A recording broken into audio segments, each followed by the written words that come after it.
Hook. No one looked at her twice. They looked through her. Every morning, before the city woke, a woman with flour-dusted hands unlocked the rusted door of a forgotten neighborhood bakery. By sunrise, the smell of butter, vanilla, and warm cinnamon drifted to the narrow streets like a whispered invitation. People slowed down when they caught the scent. Some even closed their eyes for a moment, letting childhood memories wash over them. Then they kept walking, because the person behind the counter never matched the fantasy the aroma created. She was an obese black woman with tired eyes, rough hands, and an apron permanently stained by years of relentless work. Customers who accidentally stepped inside often hesitated the moment they saw her. Some politely turned around. Others invented excuses before backing out the door. Online reviews praised the smell outside more than the cakes inside. Business owners nearby quietly suggested she hire someone more presentable to stand at the front. She smiled through every insult, every empty chair, every birthday order that was canceled after clients met the baker in person. They judged the face before tasting the masterpiece. And eventually, so did everyone else. Everyone except one man. On a cold autumn evening, a convoy of black luxury vehicles rolled silently into the neighborhood. Their windows were too dark to see inside. Their license plates were unfamiliar. The engine stopped, but nobody stepped out. People watched from behind curtains. Shopkeepers hurriedly locked their doors. Even a local police car that had been parked nearby quietly drove away without asking a single question. The neighborhood already knew what that silence meant. Power had arrived. Not political power, not celebrity power. The kind of power that made witnesses forget what they had seen. Inside the lead vehicle sat a Korean man whose name was almost never spoken above a whisper. Across 2 continents, businessmen feared him. Politicians avoided him, and entire criminal organizations negotiated carefully before crossing his path. Newspapers called him a myth because no photograph of him had ever been verified. Yet tonight, he wasn't chasing money. He wasn't hunting an enemy. He wasn't escaping the law. He had crossed thousands of miles for something far stranger. A smell, the scent drifting from the tiny bakery, reached his open window. Fresh cream, roasted almonds, caramelized sugar. For the first time in years, the man closed his eyes. His expression changed, not into anger, into memory. Without saying a single word, he opened the car door. His bodyguards reacted instantly. Sir, it could be a trap. He ignored them. Another guard stepped forward. We'll inspect the building first. Again, silence. The feared Mafia boss simply followed the aroma through the quiet street, leaving 12 armed men frozen in disbelief behind him. Inside the bakery, the woman was pulling one final cake from the oven, completely unaware that the most dangerous customer of her life had just walked through the door. Neither of them knew that within the next hour, one forgotten cake would awaken a secret buried for over 30 years, and ignite a chain of events that would drag an invisible baker into the heart of an empire built on blood, loyalty, and impossible choices. Act 1, the ordinary world. Before fear knew her name, before powerful men crossed oceans, searching for a single slice of cake, before whispers of the Korean underworld found their way to her quiet little bakery. There was simply Amara Johnson. To the people of Ashbury, she was almost invisible. The neighborhood sat on the forgotten edge of the city, where cracked sidewalks carried more memories than money. Old brick buildings leaned against one another, as if exhaustion had become part of their architecture. The streets woke early, not because life was exciting, but because survival demanded it. At precisely 4 every morning, while the rest of the city still dreamed, one light flickered to life inside a weathered corner shop called Sweet Haven Bakery. Its faded wooden sign had begun to peel years ago. Its display window held only a handful of cakes each day. The refrigerators rattled louder than they cooled. The ceiling leaked whenever it rained. Yet somehow, the bakery smelled like heaven. Warm butter melted into fresh vanilla. Brown sugar caramelized slowly in oversized copper pans.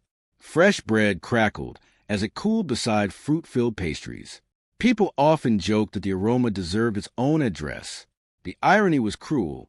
Thousands loved the smell. Almost nobody bought the cakes. Inside, Amara moved with practiced precision.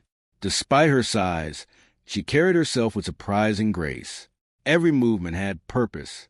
Flour dusted her dark skin like powdered snow as she kneaded dough with powerful hands hardened by years of work. Her body had become the first thing strangers noticed, the last thing they remembered. Children stared. Teenagers laughed. Adults tried not to look too long. She had heard every insult imaginable. Too big, too ugly to run a bakery. People eat with their eyes first. Those words stopped hurting years ago. Or at least, that was what she told herself. The truth revealed itself every evening when she counted unsold cakes before quietly placing them into donation boxes for the neighborhood shelter. She never threw food away. If nobody buys it, she'd whisper, someone still deserved to eat. The shelter workers adored her. So did the elderly couple across the street whose anniversary cake she secretly replaced every year because they could no longer afford one. Children from a nearby school knew that if they finished their homework, Miss Amara always had fresh cookies waiting. She never advertised these acts of kindness. She simply believed good food carried love farther than words ever could, long before Sweet Haven existed. Baking had been a language passed down through generations. Her grandmother, Evelyn, had taught her that recipes were memories written in butter and flour. When people taste your cake, the old woman often said, they're not tasting sugar. They're tasting the piece of your heart you left behind. Those lessons survived. Her grandmother did not. Cancer stole Evelyn before Amara turned 22. The bakery became both inheritance and memorial. Every recipe card still carried tiny handwritten notes in faded blue ink. Mix slowly. Patience makes better bread. Always leave room for hope. Whenever life became unbearable, Amara unfolded those cards like sacred letters from someone who refused to disappear. Business, however, refused to cooperate with sentiment. Bills piled higher every month. The landlord had become patient beyond reason. The bank had not. A thick envelope arrived every Friday, reminding her that foreclosure was no longer a distant possibility. She hid those letters beneath the cash register before anyone could see them, mostly because there was almost no one left to see.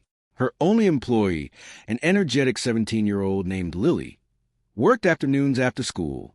Unlike everyone else, Lily never noticed Amara's appearance. She noticed only the cakes. I still don't understand. Lily laughed one afternoon while tasting fresh strawberry sponge. This is the best cake I've ever eaten. Why isn't this place famous? Amara smiled without looking up. Because people don't always buy the best thing. They buy what? What makes them comfortable? Lily frowned. That's stupid. Amara laughed softly. It usually is. But deep inside, she feared Lily was slowly learning how the world truly worked. Each afternoon repeated the same painful rhythm. Customers opened the door. Their faces brightened at the smell. Their smiles faded when they saw who owned the bakery. Some suddenly remembered another appointment. Some claimed they had forgotten their wallet. Others forced awkward smiles before leaving forever. The bell above the door became less a promise of business and more a countdown to disappointment. Still, every morning she baked as though hundreds were coming, because quitting would mean admitting everyone had been right about her. That was something she refused to do, not while her grandmother's recipes still filled the shelves, not while children waited for cookies, not while lonely strangers could still find comfort in a warm loaf of bread. Every cake she baked became a quiet rebellion against a world obsessed with appearances. She believed that someday someone would taste before judging. Someone would see beyond the body. Someone would understand why she refused to give up. She simply didn't know that fate had already chosen that person. Thousands of miles away, a man with blood on his hands and ghosts in his heart had just boarded a private jet bound for the city. And for reasons no one, not even he, could explain, he couldn't stop thinking about the smell of vanilla. Act 2, the first sign. Some moments arrive with sirens. Others arrive in complete silence. The evening everything changed for Amara Johnson looked almost identical to every disappointing day that had come before it. By 6 o'clock, the bakery was nearly empty. Only 3 slices of cake had been sold. 2 loaves of bread remained untouched. The chocolate hazelnut cheesecake she had spent nearly 12 hours perfecting still sat behind the display glass, its glossy surface reflecting the fading orange light outside. She sighed as she reached for another donation box. Another day's work. Another day's loss. Outside, the streets slowly emptied. Shopkeepers rolled down their shutters one after another, greeting each other with tired smiles before disappearing into the night. Then the sound came. Not loud, not aggressive, just a smooth, synchronized hum of expensive engines. One black luxury SUV turned onto the narrow street, then another and another, until 6 identical vehicles lined both sides of the road, like shadows materializing from nowhere. Within seconds, conversation stopped. A cyclist abandoned his bicycle. An elderly woman hurried her grandchildren indoors. Even the stray dogs that usually wander the neighborhood quietly retreated into the alleys. It was as if the street itself had recognized whoever had arrived. Inside Sweet Haven Bakery, Amara noticed none of it. She was too busy wrapping leftover pastries for the shelter. Lily, however, glanced through the window. Miss Amara... No response. Miss Amara... Amara looked up. What is it? Lily's face had turned pale. I think you should come here. Amara wiped her hands on her apron and walked toward the front window. The sight made her stop. Men in perfectly tailored black suits stepped out of the vehicles with military precision. Each wore an earpiece. Each scanned rooftops, windows, and nearby intersections with practiced discipline. There were no raised voices, no unnecessary movements, only absolute control. One of them opened the rear passenger door of the lead vehicle, and then nothing. No one stepped out. Nearly an entire minute passed. The bodyguards remained perfectly still. Not a single one looked impatient. Not a single one checked a phone. It was as though the person inside the vehicle existed in a different flow of time. Across the street, a cafe owner quietly whispered to another shopkeeper. Who are they? The answer came in an even quieter voice. Whoever they are, don't stare. Finally, a polished leather shoe touched the pavement. A tall Korean man emerged from the SUV. He wore a charcoal gray overcoat despite the mild weather. His hair was neatly combed back, revealing calm, unreadable eyes that had clearly witnessed more violence than compassion. He looked neither hurried nor impressed. He simply stood still, watching, not the buildings, not the people, the bakery. One bodyguard leaned closer. Chairman Han will inspect the premises. The man didn't answer. Instead, he closed his eyes. The guards exchanged confused glances. Then everyone noticed it. He wasn't listening. He was breathing, slowly, deliberately, as though searching for something hidden within the evening air. Butter, vanilla, fresh cream, roasted almonds. His expression changed, not dramatically, just enough for the oldest bodyguard to notice. It was the first genuine emotion he had seen on his employer's face in almost 20 years. A memory. Chairman Han Min-jae opened his eyes. Without another word, he began walking, not toward the expensive hotels downtown, not toward the waiting convoy, straight toward Sweet Haven Bakery. His chief of security hurried beside him. Sir, please allow us to secure the building. Still no reply. The guards moved ahead, intending to enter first. Han quietly lifted one finger. They froze. It wasn't a request. It was an order. He would enter alone. Inside, Lily instinctively stepped backward. Miss Amara, I don't think these people are here for cake. Amara forced a smile. Maybe they're lost. But even she didn't believe her own words. The bell above the bakery door chimed softly. The Korean man stepped inside. The warm scent wrapped around him instantly. For several long seconds, no one spoke. His eyes wandered slowly across the shelves. Fresh bread, fruit tarts, cheesecakes, chocolate mousse, apple pies. Each dessert received the same careful attention, as though he were studying priceless works of art. Finally, his gaze settled on the hazelnut cheesecake, the one no customer had wanted all day. Amara cleared her throat. Good evening. Can I help you? The stranger looked at her, not at her size, not at her face, at her flour-covered hands. then at the faded recipe cards pinned above a workbench. His voice, when it came, was calm and almost gentle. "Who taught you to bake?"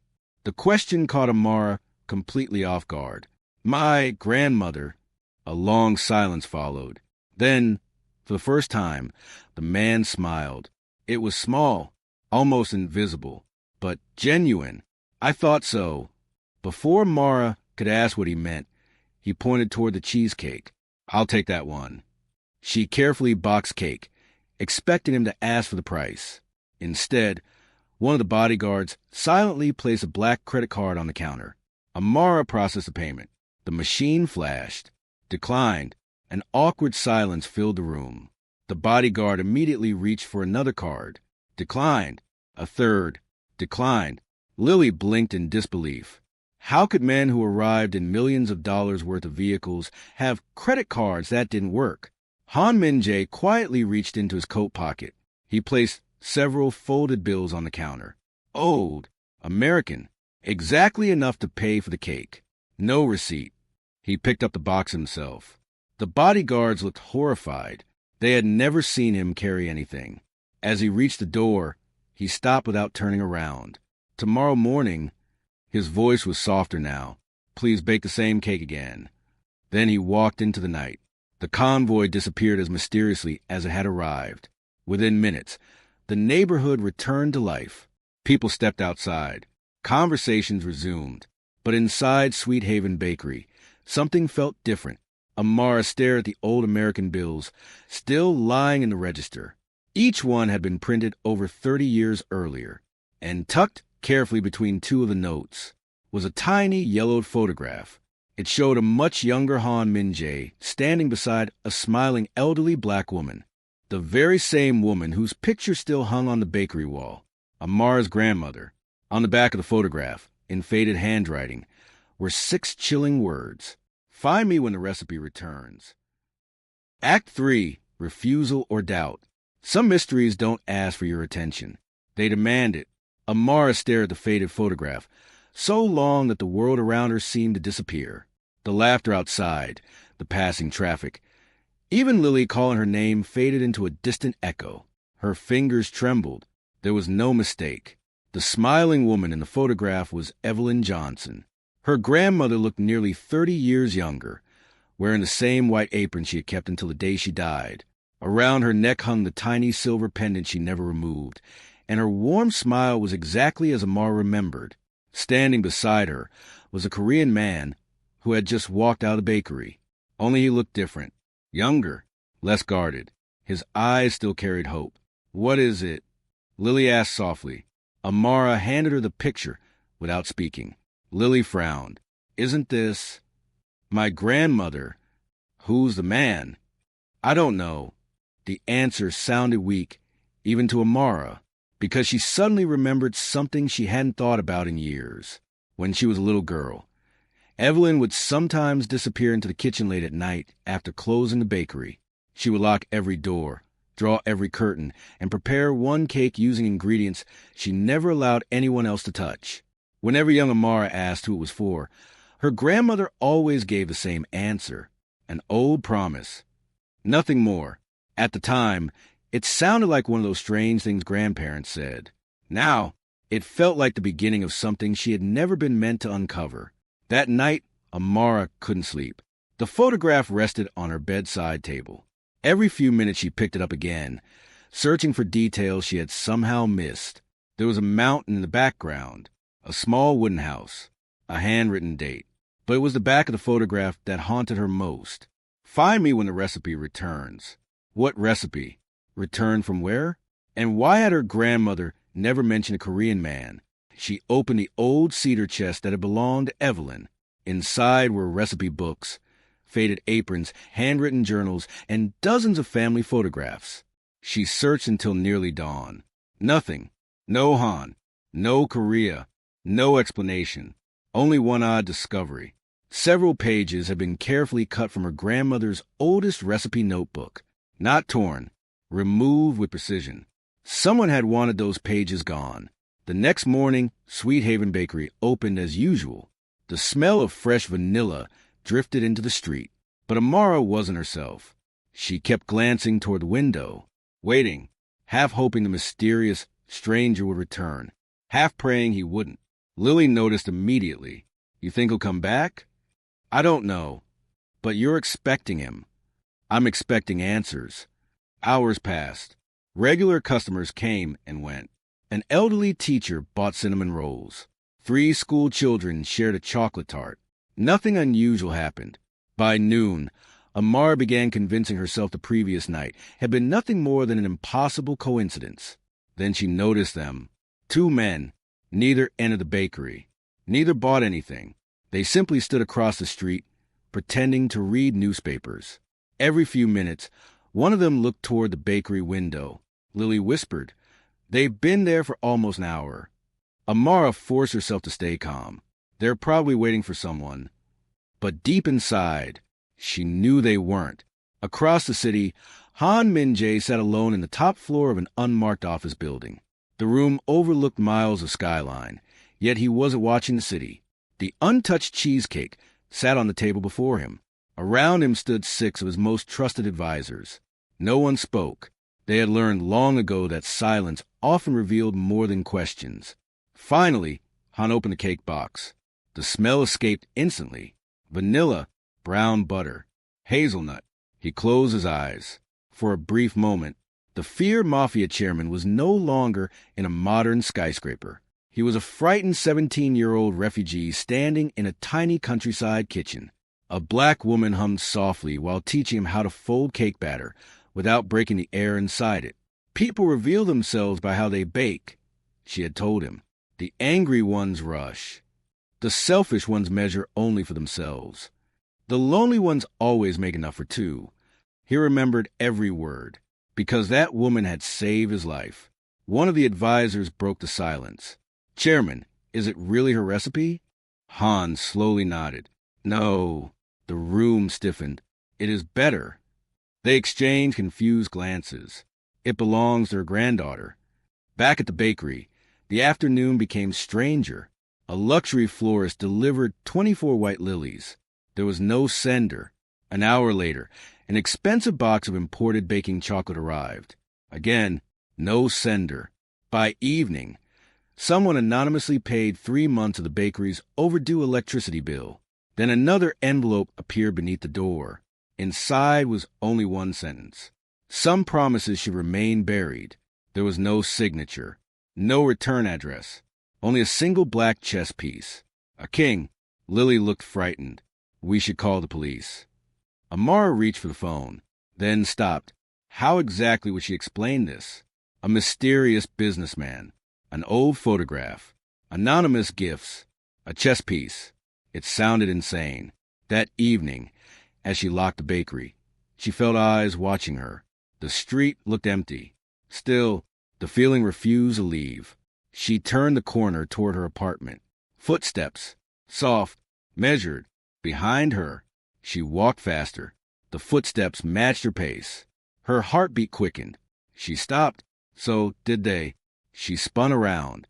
No one, only the fading light and empty sidewalks. She told herself she was imagining things until she reached her apartment door. Waiting neatly on the welcome mat was a small wooden box. Inside rested one object, a tarnished silver pendant.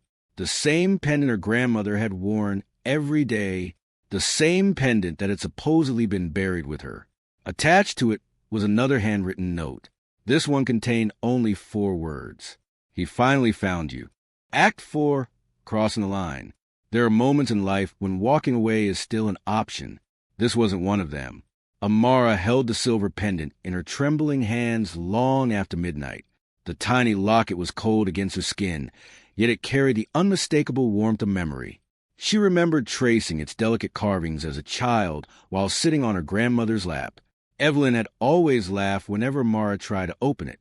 "Some things," she'd say with a wink, "aren't meant to be opened until the right person arrives."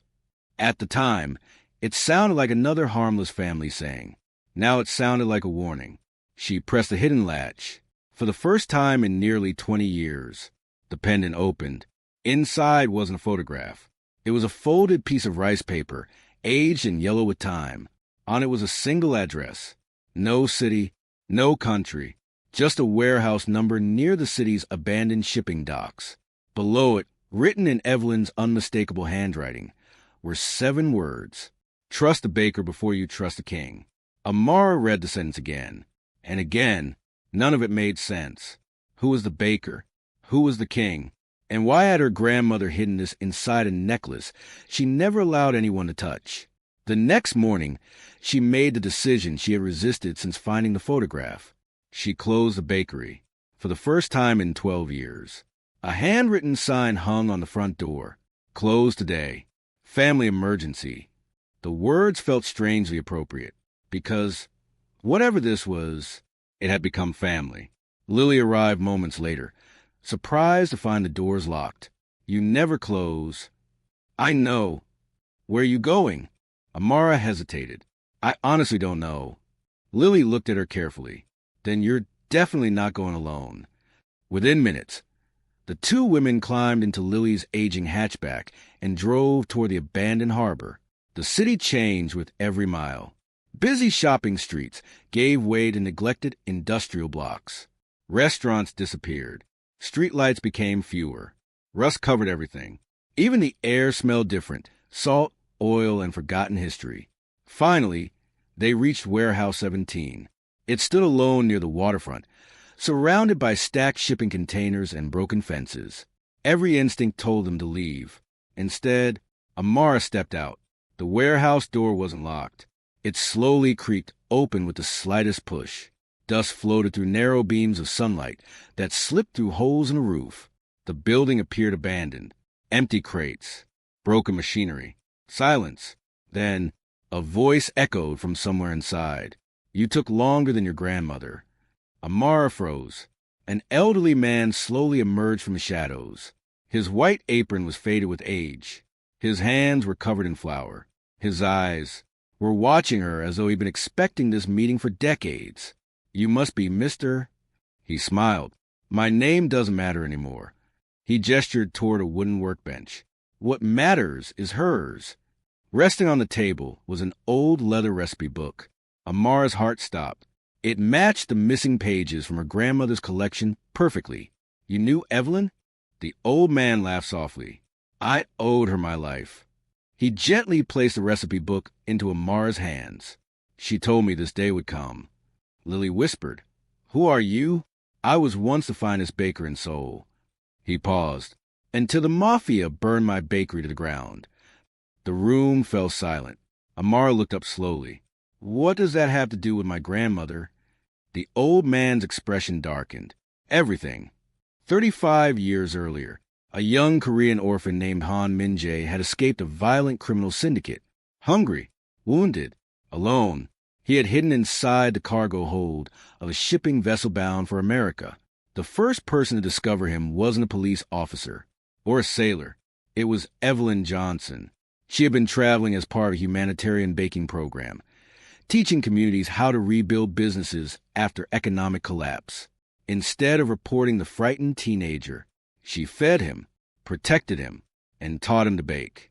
For 6 months, the old baker explained, she gave him something no one else had: hope. Han eventually returned to Korea, but the country he returned to had already changed. Violence consumed the streets. The only way to survive was to become more dangerous than those hunting him, and he succeeded. The old baker looked toward the harbor. Too well. Amara's stomach tightened. So, the man in my bakery is no ordinary criminal. He controls businesses across Asia. He commands absolute loyalty. And despite all his wealth, the old baker smiled sadly. He never forgot the woman who believed he could become something better.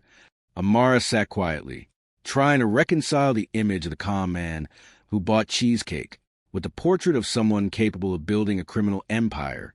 They call him a monster, the old baker continued. I've seen monsters. He isn't one. He's something far more dangerous. What? A good man who convinced himself evil was necessary. Suddenly, the old baker's expression changed.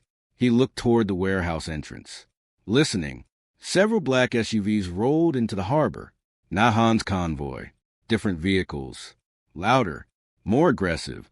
The old man's face turned pale. "They found us." Lily looked outside. "Who?" The answer came with the sound of automatic rifles being loaded. "The people who never wanted Han to remember Evelyn." A loudspeaker crackled outside. "Step away from the girl." Another voice shouted, "Bring us the recipe book." Amara instinctively clutched the leather journal against her chest. The old baker looked directly into her eyes. "Listen carefully. If they get that book, they won't just kill you. They'll erase every person who ever knew your grandmother." Gunfire suddenly shattered the warehouse windows. Glass exploded across the floor. Lily screamed. The old baker shoved Amara behind a steel pillar. "Run. But what about you?" "I've already lived my life." Heavy footsteps thundered toward them. The attackers were inside. And somewhere beyond the chaos, a familiar convoy of black vehicles raced toward the docks. Han Min-jae had just received one message. They found Evelyn's granddaughter. For the first time in decades, the Korean Mafia boss wasn't arriving to make a deal. He was arriving to start a war. Act 5, The New World. The first bullet didn't hit its target. It hit the recipe book. The thick leather cover absorbed the impact just long enough for Amara to realize one terrifying truth. The book wasn't just a collection of recipes. Someone was willing to kill for it. Another burst of gunfire ripped through the warehouse, sending splinters of wood and shattered glass flying in every direction. Lily ducked behind an overturned workbench, covering her head as chaos erupted around them. The old baker didn't hesitate. "Go!" he shouted, pushing Amara toward a narrow service corridor hidden behind stacks of flour sacks. "There's an exit behind the cold storage room. Don't stop. Whatever happens, don't let them take that book." Amara wanted to argue. She wanted to help.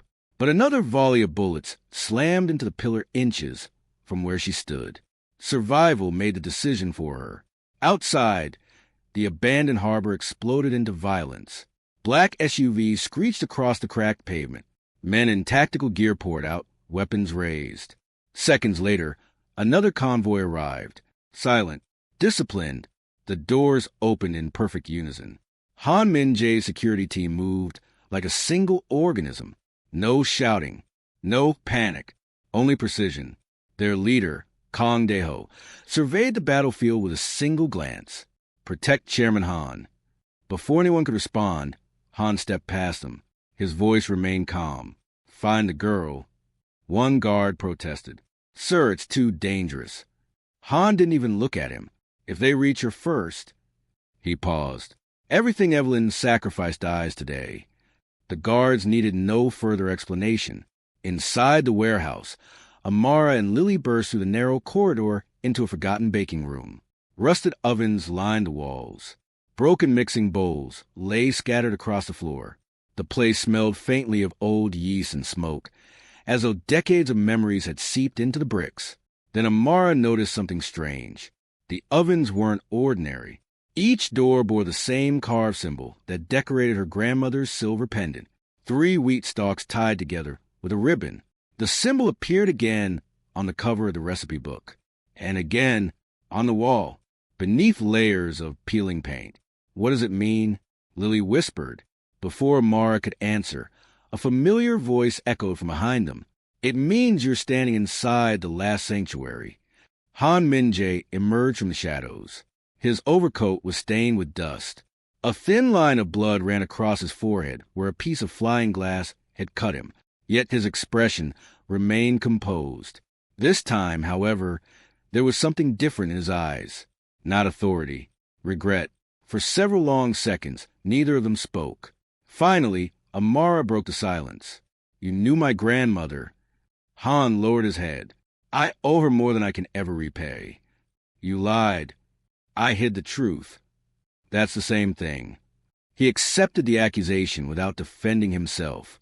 "You deserve every answer." "Then start talking." Han slowly approached one of the old ovens. He rested his hand against its rusted surface.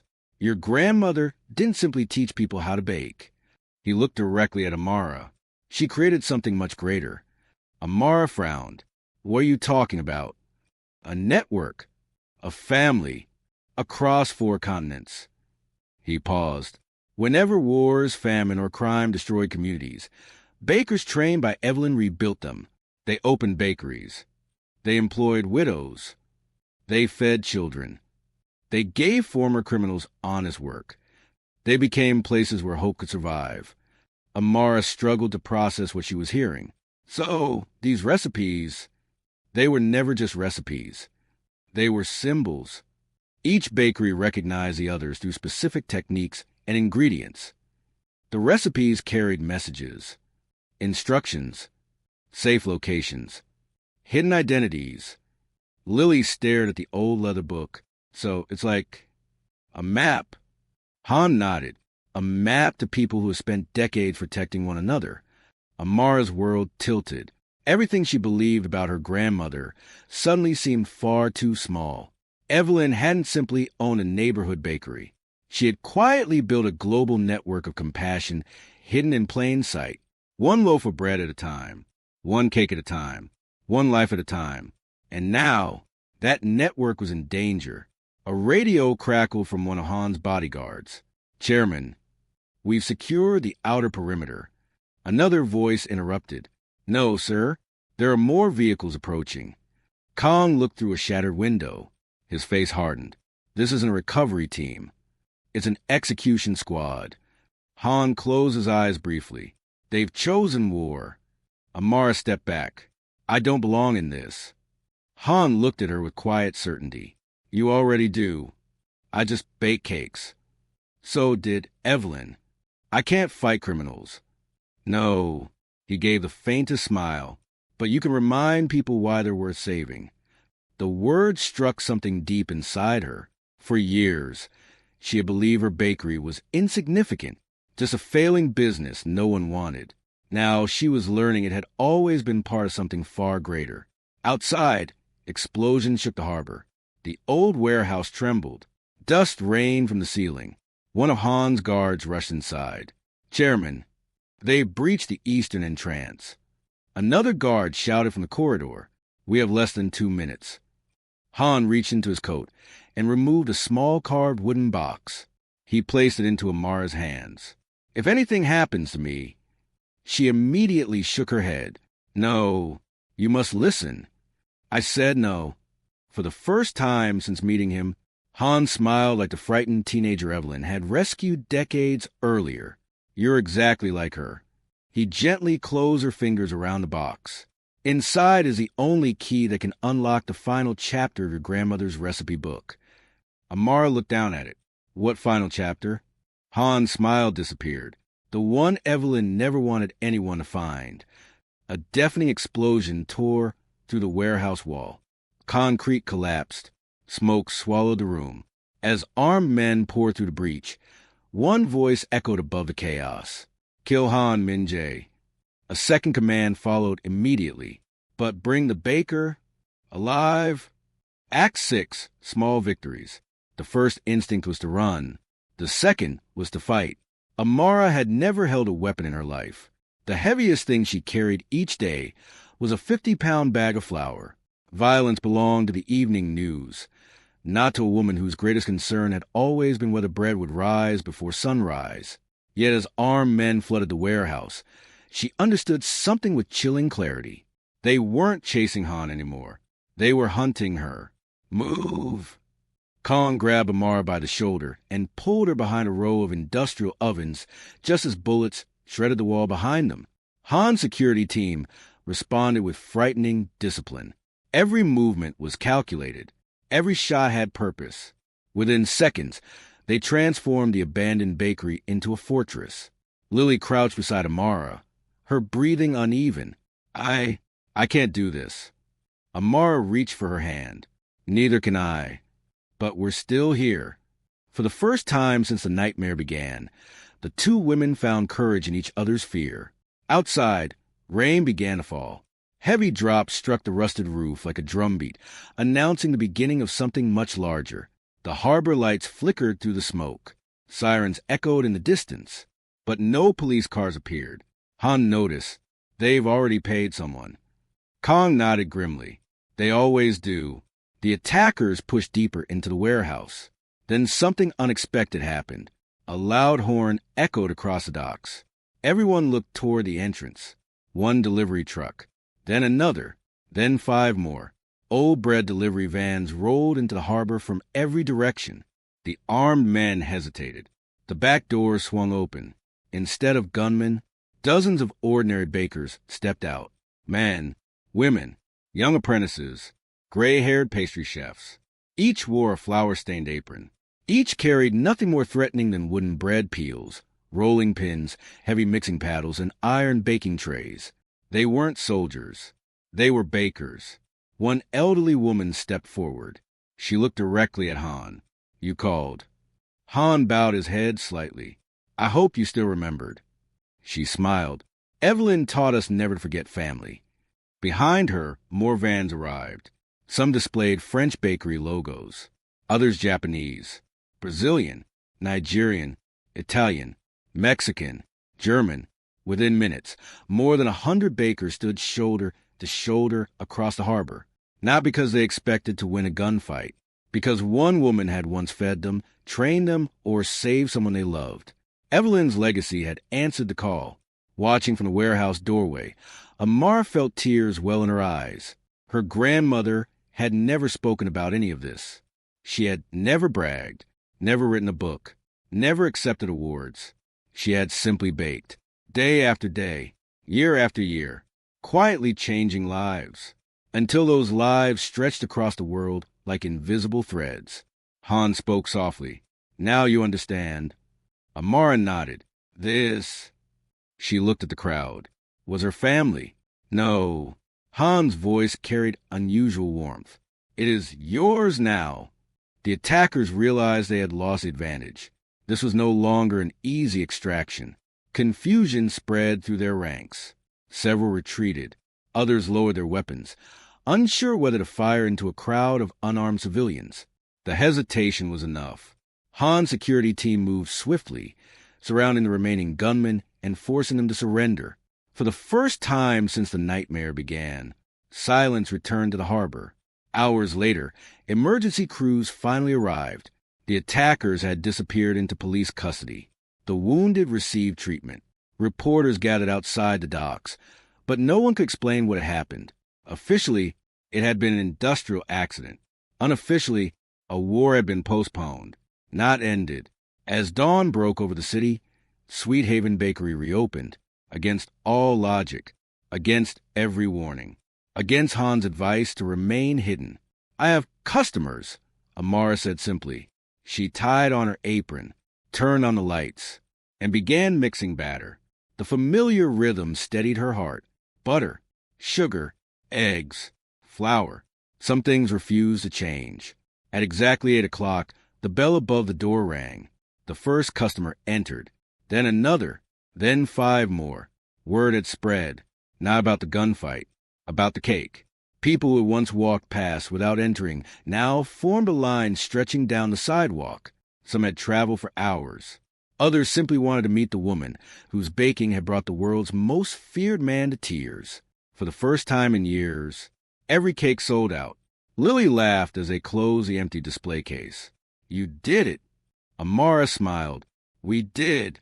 But Han, standing quietly near the window, wasn't smiling. His eyes were fixed on the street outside. A black sedan had been parked across the road since sunrise. Its windows never rolled down. Its engine never stopped. Inside, someone was watching the bakery, watching Amara, watching everyone who entered. Han recognized the symbol etched into the corner of the windshield. His expression darkened. It wasn't one of his organizations. It wasn't one of his enemies from Korea. It belonged to a group even he had spent decades avoiding, a society so secret that most criminal empires believe it existed only as a rumor. He whispered only 3 words. "They know now." Amara looked up. "Who?" Han didn't answer immediately. Instead, he reached into his pocket and unfolded the final page torn from Evelyn's missing recipe book, a page he had hidden for over 30 years. At the very top, written in Evelyn's unmistakable handwriting, were the words that made even Han Min-jae lose color. "If my granddaughter ever reads this, tell her never to bake the final cake." And at that exact moment, The oven timer rang by itself. Even though no one had put anything inside,